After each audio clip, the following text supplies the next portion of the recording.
everybody, it's Ian the Off-Kilter Crafter. I hope you're having a great day today. Today we're going to be making this inspirational card using the Beam Me Up stamp set from Lawn Fawn. And this is a little unusual for me because I typically make my cards vertically, and this one's a horizontal one, so it actually opens up sideways like this, and kind of more like your typical greeting card. You know that I usually make all of my cards like this. It's just easier for me usually to do it this way, but this layout needed and called for a horizontal orientation and a way to kind of get more stuff in there for this one. So I really like the message, and I think this card came out well, and so let's go ahead and put it together. The first step that I'm going to do today is I'm going to start off with my Simon Says Stamp stitched rectangle dies. I'm going to use the largest rectangle on this Nina. I keep wanting to say Solar White because that's my favorite paper to go to, but this is Nina 100-pound Desert Storm craft cardstock. I'm going to use my stitched rectangle die on this piece of paper so that way I can cut it out and get it into a little more finished form, I guess. And then I'm also going to use my smallest die and do a little bit of die cutting. I'm going to cut 3 windows diagonally. Wow, I can't speak today.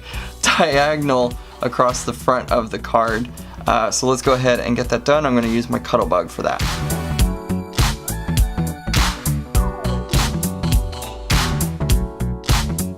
Okay, now that I've gotten my piece about the size that I want it, I'm going to try and figure out and kind of place this one as close to center as possible. You know, I'm eyeballing this. If I was really specific, I would grab my ruler and do it that way, but honestly it doesn't matter too much. So I think that roughly looks like it's about centered, so we'll go with that.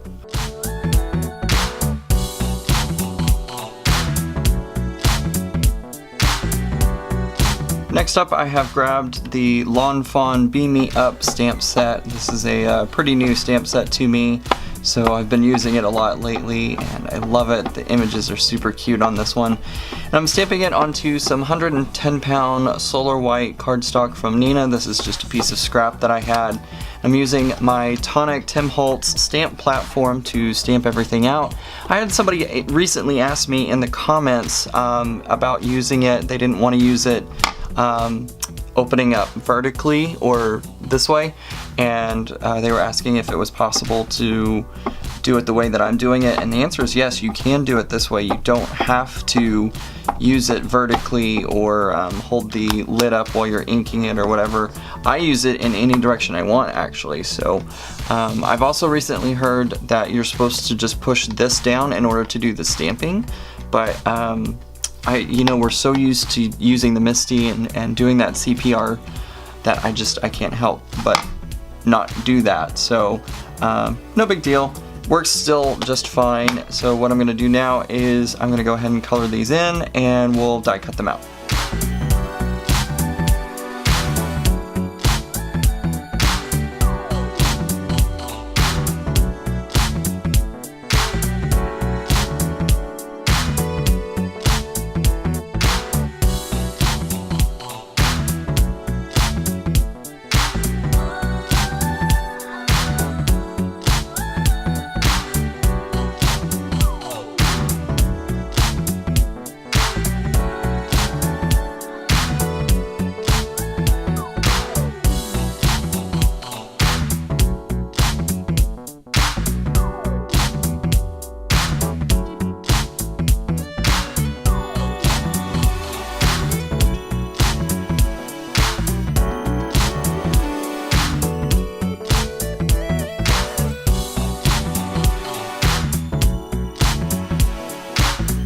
Alright, now that I've got all the die cut done, I'm going to go ahead and move on to doing a little bit of ink blending onto my panel. This is a piece of Nina Solar White 110-pound cardstock, and what I'm going to do is I'm just going to kind of line this up. Actually, I think I wanted it to go this way. Yeah, that works a little better.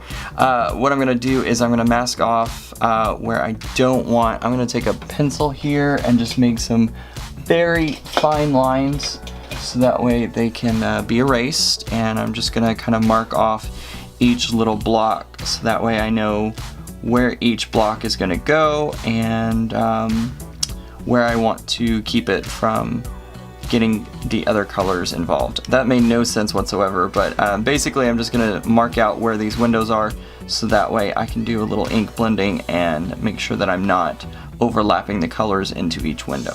I think I forgot to tell you what distress colors I'm going to be using today. I'm using Distress Oxide in Blueprint Sketch, Carved Pumpkin, and Lucky Clover in that order for each of the 3 windows.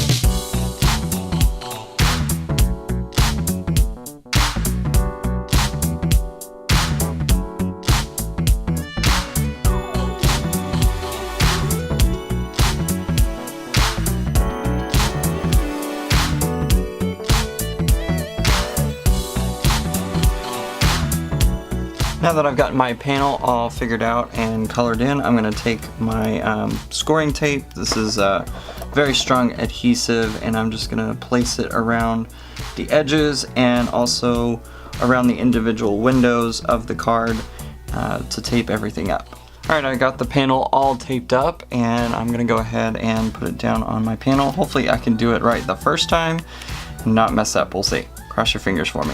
That's as close as I think I'm gonna get it, so there we go. Perfect. Now that I've gotten everything placed, it's time to place the little alien guys, and I think I'm going to maybe see if I can like tuck them behind the window a little bit, which will require pulling it up just a little bit, but I think I can maybe stick them a little bit back behind and make it look like they're kind of peeking out from behind this area back here.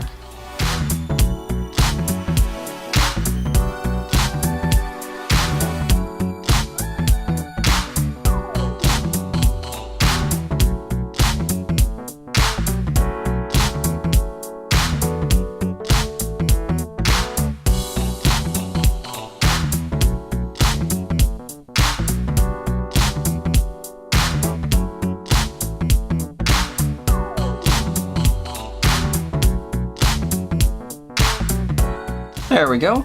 So they're kind of tucked back behind. I did have to use my scissors to kind of wedge it in there and open up that adhesive a little bit. But I like how that looks, and you know what? I'm realizing that I was gonna do some water splashes on the back area, but I totally forgot to do that. Oh well. I've gone ahead and grabbed my stamp platform again because I want to make sure that it stamps nicely. I'm going to use 2 of the sentiments from this to my favorite Earthling, believe in yourself. I think that is a great message, and I'm going to go ahead and put that right up here at the top, and then the other side of the greeting will be down here on the bottom. To stamp this part today, I'm going to use some VersaFine ink. This is my favorite ink whenever doing like little sentiments like this. The letters are, to me, very tiny, so I feel like I want to make sure that these get a nice impression, and that's also why I'm using my stamp platform, just to make sure that I'm putting everything in my favor. To finish it out, I'm going to use the little exclamation point. They include an exclamation point by itself, and since it's hard to position in just the right place whenever I'm using all the other stamps and everything, I'm just gonna do it by hand. There we go, perfect. Oh man, I couldn't have placed that any more perfect if I had tried. And that, my friends, is today's card. Don't forget, guys, whenever you're making handmade cards, don't worry about your mistakes. As you saw, whenever I was putting the Distress ink on, I forgot to do the little misting and removing and changing and, you know, the popular stuff that's happening right now in card making. I didn't do that, but that's okay. It still looks great. So whenever you make a mistake, don't worry about it. Don't stress about it. You can always either fix it or go along with those happy accidents and create something amazing. I hope you liked today's video. If you did, give it a thumbs up. That lets YouTube know that you like my video, and then they'll hopefully share it across YouTube land. You can also subscribe by hitting the button down below that says subscribe. Subscribe to my YouTube channel and get great updates every time I post a new video by making sure to hit that bell icon. That signs you up for notifications, and that way you know every time I post a new video or go live here on YouTube. You can also get social with me by checking out my social media links. Those are listed down in the description below. They include Instagram, Facebook, Twitter, and more. Make sure to go check them all out down in the description below. Get social with me and say hello. I hope everybody has a great day, and remember guys, keep it off kilter. Bye!